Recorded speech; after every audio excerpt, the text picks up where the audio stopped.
오늘이 종려주일이죠. 우리가 종려주일 늘 성례주일로 지켰는데 올해는 그렇게 하지 못하지만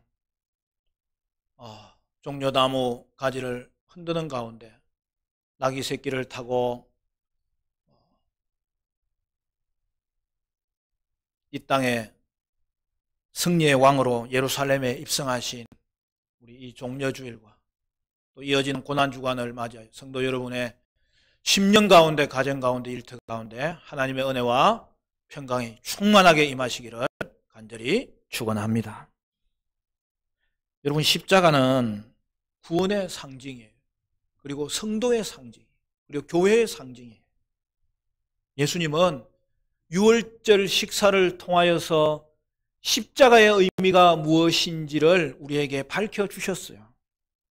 본문을 보면 최후의 만찬이 나오고 예수님의 죽으심과 부활에 대한 예고가 나오고 또 베드로의 부인할 것이라는 그 예고가 등장하고 있습니다. 예수님은 당시 이스라엘의 그 명절의 관습대로 유월절 식사를 준비하라고 제자들에게 명하신 것이죠. 그래서 이제 유월절 식사가 진행되고 있는 장면이 오늘 본문 말씀입니다. 우리 22절, 23절 같이 읽어볼까요? 22절부터 시작. 그들이 먹을 때에 예수께서 떡을 가지사 축복하시고 떼어 제자들에게 주시며 이르시되 받으라, 이것은 내 몸이니라 하시고 또 잔을 가지사 감사기도 하시고 그들에게 주시니 다 이를 마시매.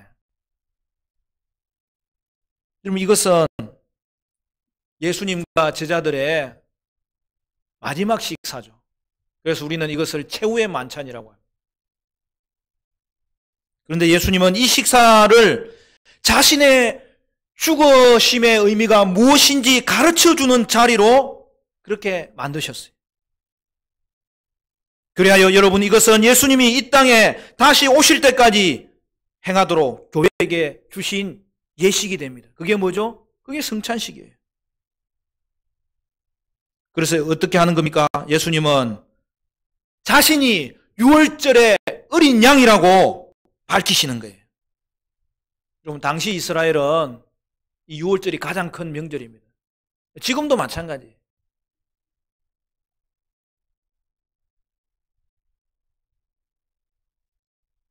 유월절이 뭐죠? 우리가 아는 대로 이스라엘이 애굽에 종되었을 때에 10가지 재앙을 하나님께서 그곳에 내리시는데 그 마지막 재앙, 장자를 죽이는 재앙이 임하는 가운데 하나님의 말씀을 따라서 그것을 순종하여 그 어린 양의 피를 문에 바른 그 가정은 하나님의 재앙이 넘어간 거죠. 패스 오버. 그래서 그걸 유월절이라고 해요. 넘어감으로 말미암아서 이스라엘 백성이 애굽 가운데서 구원받는 거죠. 그것을 기억하는 절기가 이스라엘에게는 유월절이었던 거죠. 그래서 이스라엘 백성들은 유월절이 되면 그 유월절 그 저녁에 함께 식사를 하면서 대화를 하는 겁니다. 그들이 먹는 것도 그 옛날 조상들이 첫 유월절에 먹었던 누룩이 섞이지 않은 무교병과 썬 나물과 어린 양의 고기를 함께 먹었던 것입니다. 그러면서 하나님이 자기 민족을 구원해 주셨다고 되새기면서 기억하는 것입니다. 그런데 유월절은 어린 양 대신 예수님께서 십자가에서 죽으심으로 성취가 되는 거죠. 여러분, 유월절 식사에는 그 잔을 4번 마십니다. 그것은 출애굽기 6장 7절 8절을 해석해서 그렇게 하는 거예요. 거기 보면 이스라엘을 애굽에서 하나님이 어떻게 하시느냐, 빼내시고 건지시고 구속하시고 언약을 맺으셨다고 되어 있는데, 그래서 사중 구속을 상징하는 의미에서 네 번의 잔을 드는 것이죠. 그런데 우리 예수님의 이 만찬에는 두 번의 잔을 들고 한 번의 떡을 떼는 것으로 나타납니다. 오늘 우리 본문에는 떡을 떼고 잔을 드는 것으로만 되어 있지만 누가복음에 또 다른 복음서에 보면 우리가 그걸 종합할 수 있잖아요. 그러니까 예수님은 잔을 두 번 드셨어요. 맨 처음에 잔을 드는 것은 유월절 식사를 시작하는 거죠. 이제 그때까지는 유월절 식사였어요. 그런데 그 식사 중에 예수님은 이 식사를 통해서 중요한 예식을 행하시는 거예요. 그것이 거룩한 식사가 되는 거죠. 거룩한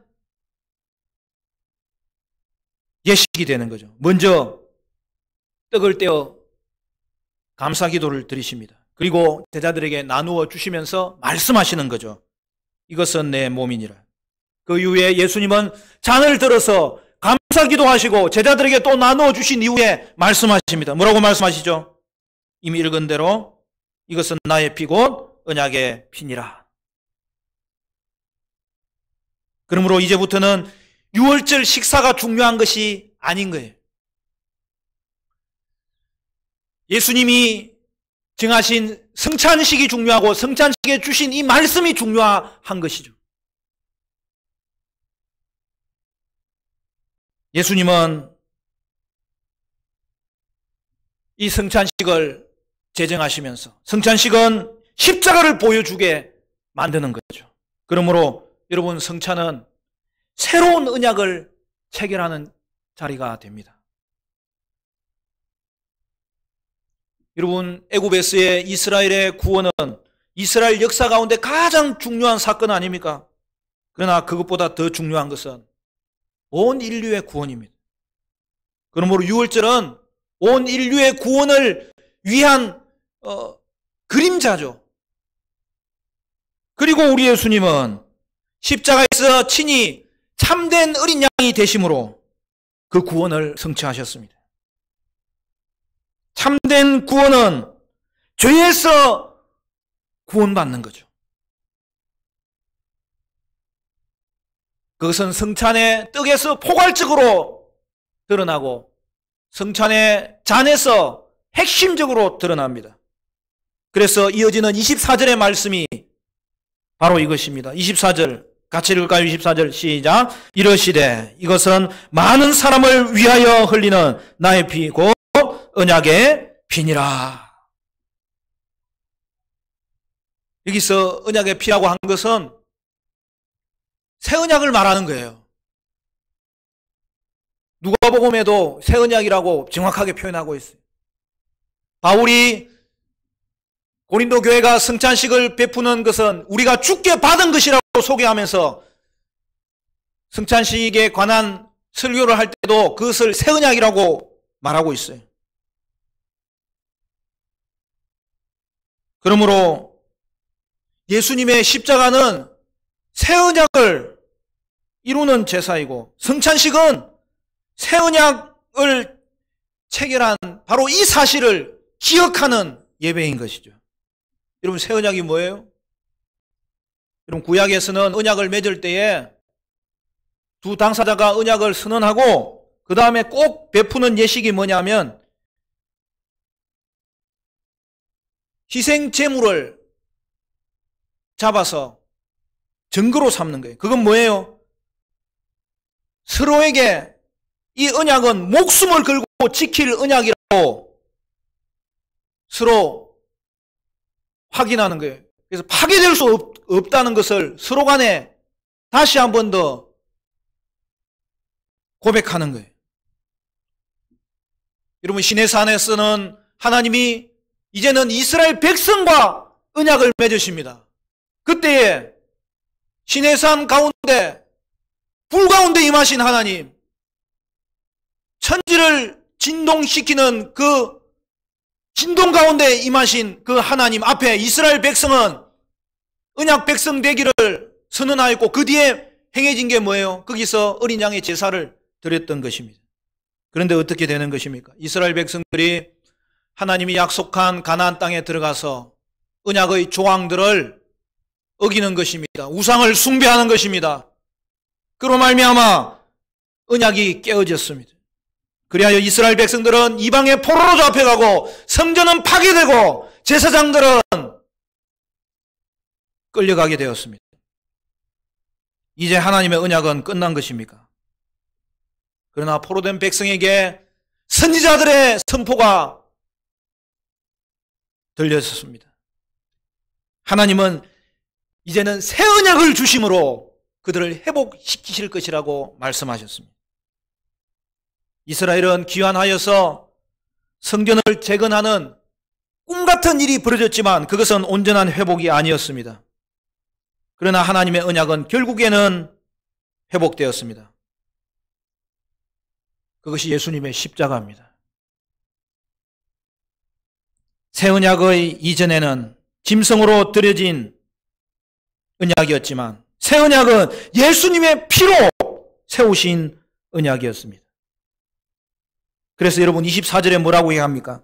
우리의 주목을 끄는 귀한 문구가 거기에 들어가 있지 않습니까? 24절 이르시되 이것은 뭐라고요? 많은 사람을 위하여 흘리는 나의 피니라. 이 십자가의 지심이 과연 무엇을 의미하는지 정확하게 우리에게 밝히시는 거예요. 십자가의 죽으심은 예수님의 죄가 아니라 우리를 위해서, 우리의 죄를 사시기 위해서, 많은 사람, 그 속에 포함된 저와 여러분을 위해서, 택한 백성을 위해서, 이전의 언약으로는 깨어졌던 그 언약, 그러나 이제는 예수님의 피로 새 언약을 맺어주시는 것이 십자가라는 거예요.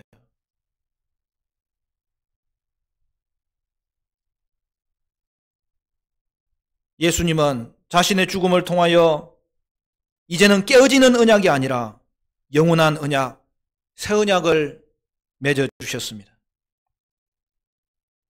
그러므로 새 언약은 대속의 죽음을 통하여 이루신 은혜의 언약이고 구원의 언약입니다.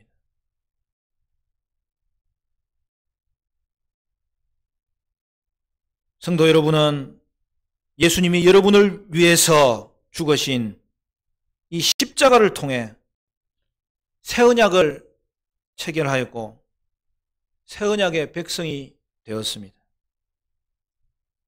그래서 성찬식은 새 언약을 확인하는 기쁨의 예배가 된 것입니다.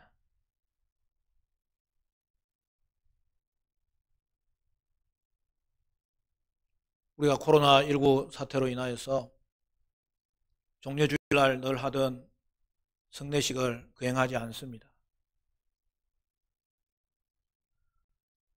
우리가 1년에 2번 성례주일날 성찬식도 하고 세례식도 하는데 하여튼 뭐 맥주절날 해도 되고 그냥 미루는 거죠.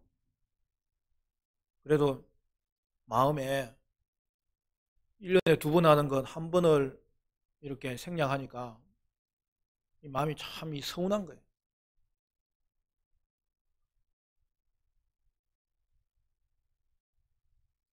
그래서 다음에는 좀 더 자주 하든지 하여튼 이 성찬식에 관한 우리의 마음이 또 다시 한 번 더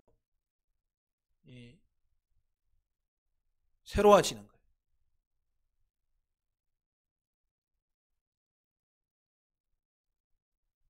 그럼 음식을 먹는 게 지금 코로나 이 사태에는 굉장히 위험합니다. 같이 먹는 게. 물론 뭐 가족은 같이 이제 지내는 기본 단위니까 상관이 없습니다만은 그래서 저희는 섬기는 의미에서 성찬식을 당회가 하지 않기로 한 거예요. 여러분 교회는 국가 시책을 따라줘야 돼요. 왜냐하면 교회가 섬기는 곳이기 때문에. 국가도 섬기는 자리예요. 그래서 사실 교회와 국가는 환상의 복식조예요. 각자의 역할을 통하여서 교회는 국가를 축복하고 국가는 교회가 하고 있는 이 복음 사역이 너무나 귀중한 걸 알기 때문에 그 복음 사역이 잘 이루어지기 위해서는 이 국가를 안전하게 질서를 유지해 주는 것이 가장 필수적이기 때문에 그걸 섬기는 거예요.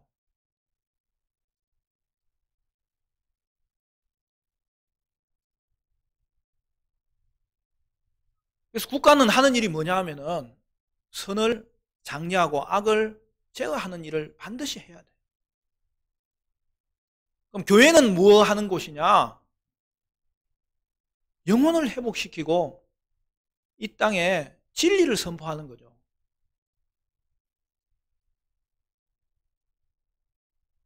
그래서 국가가 잘 섬기면 교회가 영혼 구원과 진리를 심는 일을 꾸준하게 할 수 있는 거죠. 그리고 교회가 그것을 잘하면 국가도 더욱더 섬김의 역할을 잘 할 수 있는 거죠. 그래서 지금 우리는 생방송 예배 지금 함께 참여하는 자도 있고 하여튼 이 시기에는 교회에 뭐 올 수 있으면 또 와도 되고 그래서 각자의 처한 자리에서 최선을 다하는 그게 섬김이에요.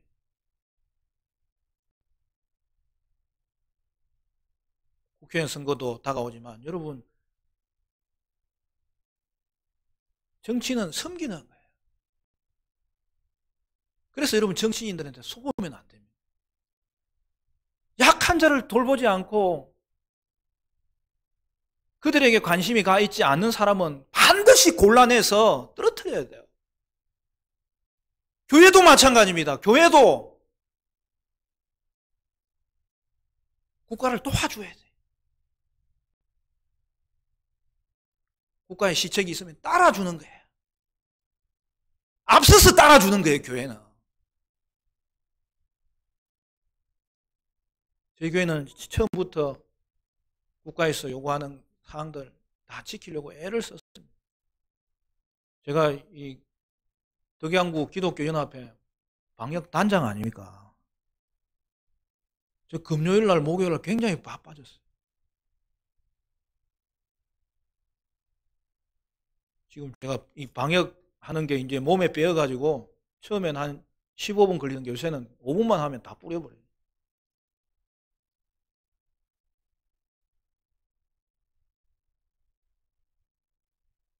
오늘 우리가 좀 특별한 고난주간을 이제 맞이하고 부활주일을 맞이하는데 그러나 여러분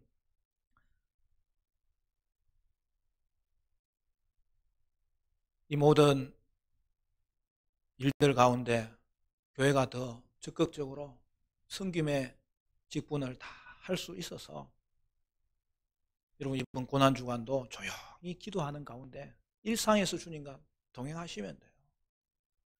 모든 분주함이 멈춰진 이 시기가 주님과 교제할 수 있는 더 좋은 기회예요. 여러분 저기 유럽의 베네치아는 그 수중도시 아닙니까? 돌고래가 돌아왔다니까요. 테헤란에는 공원마다 원숭이가 돌아왔다.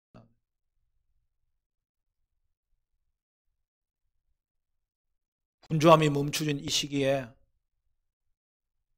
하나님의 백성은 주님 앞에 돌아올 수 있어야 되고 조용히 기도하는 가운데 일상에서 주의 뜻을 펼쳐나갈 때 우리는 기쁨으로 오는 주일날 부활의 주님을 맞이할 수 있게 될 것입니다.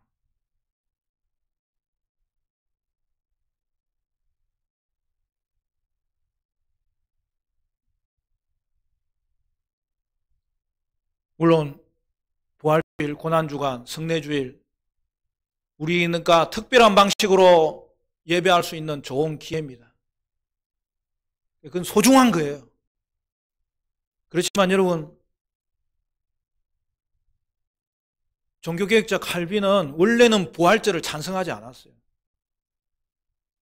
왜 그러냐면 주일이 주님이 부활하신 날로 매주일이 원래 부활절이거든요. 그래서 우리는 이 시기를 보다 더 지혜롭게, 보다 더 차분하게, 보다 더 주님과 교통하면서, 가정에서 예배드리면서 한 번 드리는 이 예배의 소중함을 또 한 번 기억하면서 주님 앞에 이전에는 특별한 방식으로 예배했다면 이번에는 좀 특별한 환경을 쫓아서 예배할 때에 우리가 하나님과 동행할 수 있는 또 다른 기회가 되는 것이죠. 그리고 성도는 이미 십자가의 은혜를 경험한 새 언약의 백성이 되었기 때문에 이제부터 우리는 우리 자신도 십자가의 도를 따라가는 거죠. 그래서 마가복음 8장 34절에 이렇게 이야기합니다.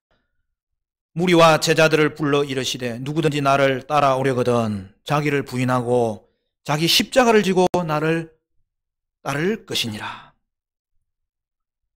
예수님은 성만찬을 마친 이후에 찬송하면서 감람산으로 가셨습니다. 그리고 거기서 제자들에게 또 하나의 가르침을 주셨죠? 뭐라고 되어 있습니까? 너희들 모두가 나를 버릴 것이다. 그러나 내가 살아난 이후에는 갈릴리에서 다시 너희를 만날 것이다. 여러분, 이것은 실제로 나중에 벌어지지 않습니까? 예수님이 감람산에서 또 한쪽 기둥이 겟세마네 동산에서 기도하시고 제자들에게 나왔을 때 드디어 마지막 순간이 다가온 것이죠.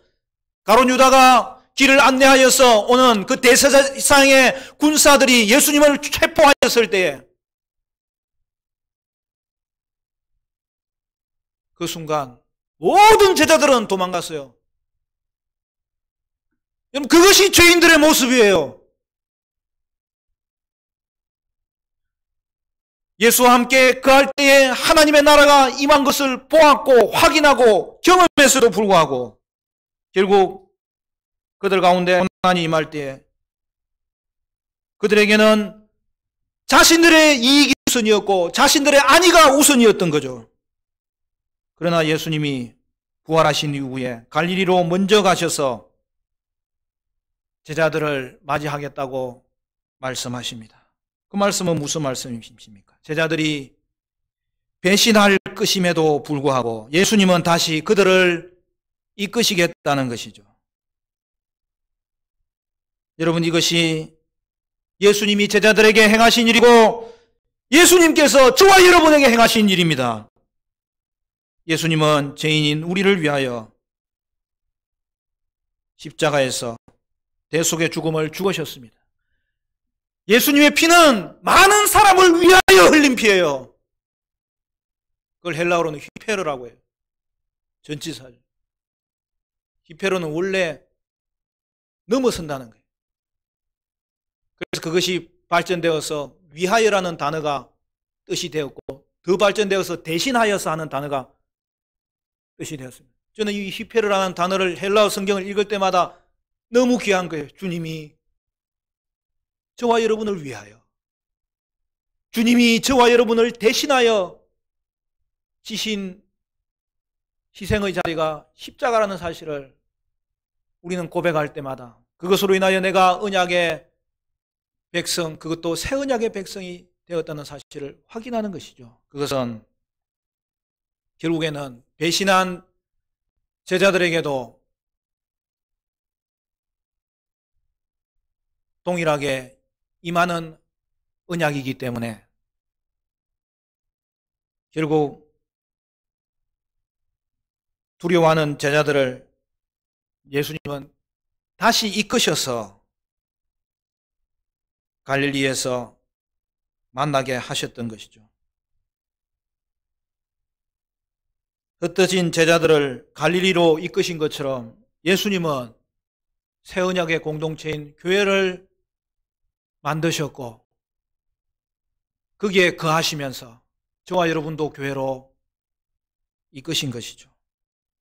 그래서 십자가는 돌이킴의 소식이고 회복의 소식이고 구원의 소식이고 기쁨의 소식인 것입니다. 그 대표적인 예가 베드로입니다. 오늘 본문에 보면 그 말을 할 때 베드로가 항변하면서 말합니다. 모두가 예수님을 버릴지라도 나는 결코 주님을 버리지 않겠습니다. 베드로의 오만입니다. 이에 다른 모든 제자들도 따라서 말했습니다. 이에 예수님께서 네가 이 밤에 닭이 2번 울기 전에 나를 3번 부인하리라 경고하십니다. 베드로는 그 말을 듣고도 또다시 내가 죽을지언정 그런 일은 없을 것입니다. 예수님께 항변하였습니다. 그런데 어떻게 됩니까? 조금 있다가 예수님이 군사들에게 잡히실 때에 모든 제자들은 순식간에 흩어졌습니다. 베드로도 도망갔습니다. 그러나 그는 수제자인지라 가다가 돌아옵니다. 멀찍이 주님을 따라갑니다. 대제사장의 집안에 재판받으시는 그 예수님을 멀찍이 보면서 뜰 안까지 들어갑니다.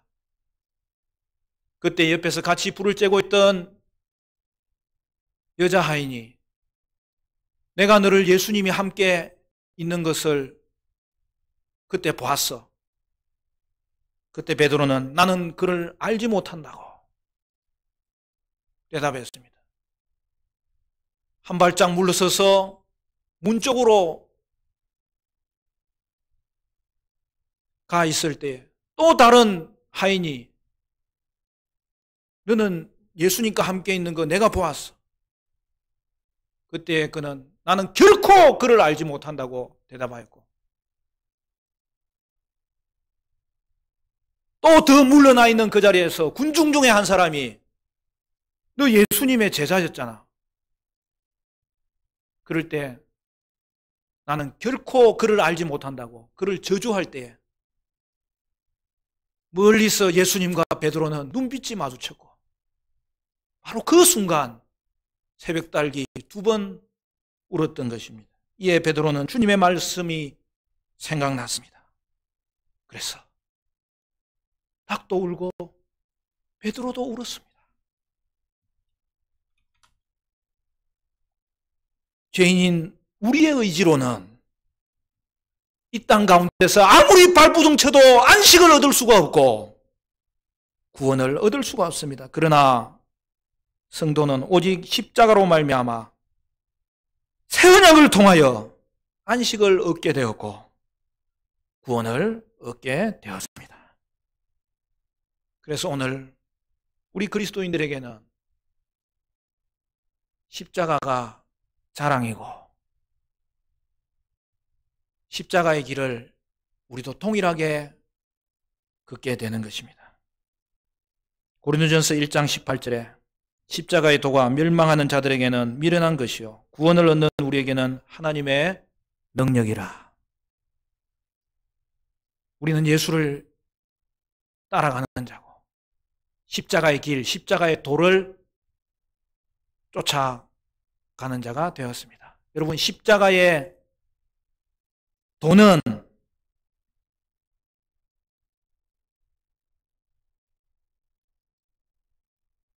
성도가 이제는 이 땅 가운데 살아가는 길을 말합니다.